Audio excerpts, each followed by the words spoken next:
سامعین گرامی السلام علیکم۔ آج کی ویڈیو کا عنوان ہے قارون کا خزانہ اور اس کا انجام۔ سامعین گرامی، قارون حضرت موسیٰ علیہ السلام کے چچا کا بیٹا تھا۔ بہت خوبصورت آدمی تھا، اسی لیے لوگ اس کے حسن و جمال سے متاثر ہو کر اس کو منور کہا کرتے تھے۔ اس کے ساتھ ساتھ اس میں یہ کمال بھی تھا کہ وہ بنی اسرائیل میں تورات کا بہت بڑا عالم اور بہت ہی ملنسار اور بااخلاق انسان تھا، اور لوگ اس کا بہت ہی ادب و احترام کرتے تھے۔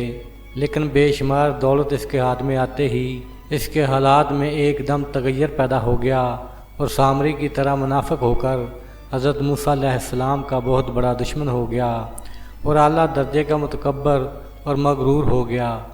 جب زکوٰۃ کا حکم نازل ہوا تو اس نے حضرت موسیٰ علیہ السلام کے روبرو یہ عہد کیا کہ وہ اپنے تمام مالوں میں سے 1000واں حصہ زکوٰۃ نکالے گا، مگر جب اس نے مالوں کا حساب لگایا تو ایک بہت بڑی رقم زکوٰۃ کی نکلی۔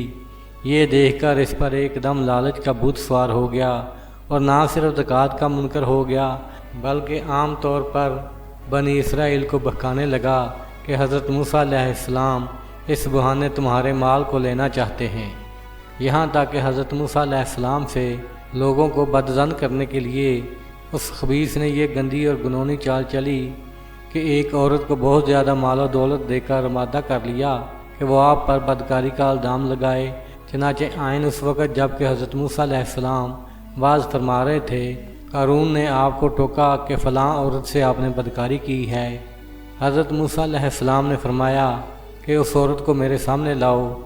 چنانچہ وہ عورت بلائی گئی تو حضرت موسیٰ علیہ السلام نے فرمایا، اے عورت، اس اللہ کی قسم جس نے بنی اسرائیل کے لیے دریا کو پھاڑ دیا تھا اور عافیت و سلامتی کے ساتھ دریا کے پار کرا کر فرعون سے نجات دی، سچ سچ کہہ دے کہ واقعہ کیا ہے۔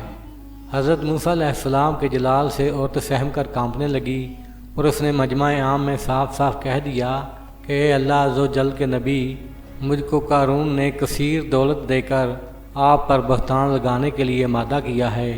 اس وقت حضرت موسیٰ علیہ السلام آپ دیدہ ہو کر سجدہ شکر میں گر پڑے اور بحالت سجدہ آپ نے یہ دعا مانگی کہ یا اللہ، قارون پر اپنا قہر و غضب نازل فرما دے۔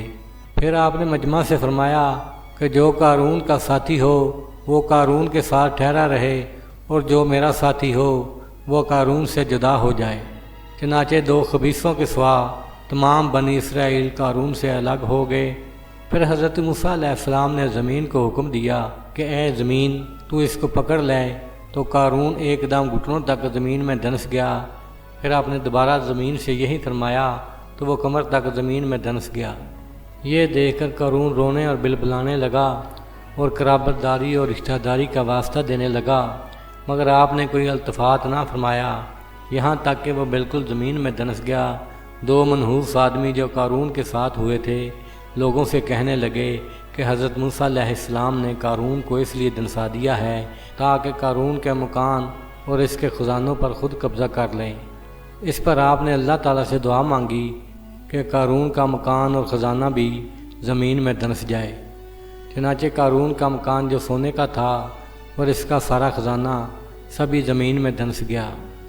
سامعین گرامی، یہ عبرتناک واقعہ ہمیں یہ درس ہدایت دیتا ہے کہ اگر اللہ پاک مال و دولت عطا فرمائے تو اس فرض کو لازم جانیں کہ اپنے اموال کی زکوٰۃ ادا کرتا رہے اور ہرگز اپنے مال و دولت پر غرور اور گھمنڈ کر کے نہ اترائے، کیونکہ اللہ تعالیٰ ہی دولت دیتا ہے اور جب وہ چاہتا ہے پل بھر میں دولت چھین بھی لیتا ہے۔